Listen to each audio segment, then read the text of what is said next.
tayo ng ating 5 PM draw ha. September 30, 2024.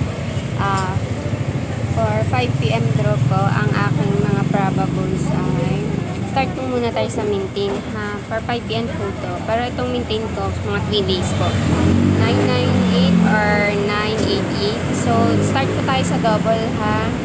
So, ang best pick ko po sa double, marami-rami din kasi possible po mag-double ngayong 5 PM. So, best pick ko po na double is 700, 770, 300 or 330. Plus, depensa po kay 500 o 550.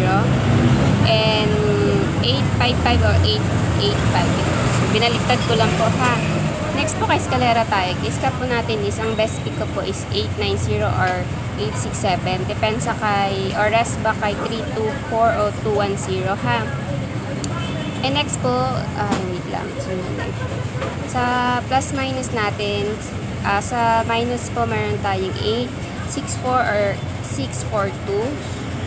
So, 6-4 na pairing siya. So, best pick ko po yan. Tapos, rest back natin si 632 o 410. Okay? Sa plus naman po, meron tayong 820 or 420. So, ang pairing niya is 20.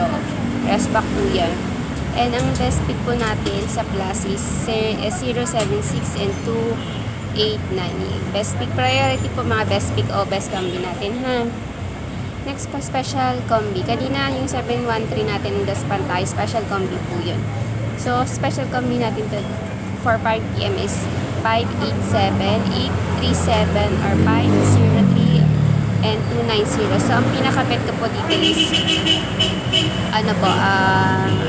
si 587. Yun po, pinaka-best pick ko ha. 587. Okay? Next po, ang bantayan natin or best combi ko for 5 PM is si 721, 071, 917 or 972. So, ayan na po, take note ha. Guide lang po ito, wala po tayong share music. Please like and share po para marami makita. Salamat po. So, ayan, for September 30 po, for 5 PM. Okay? Thank you po.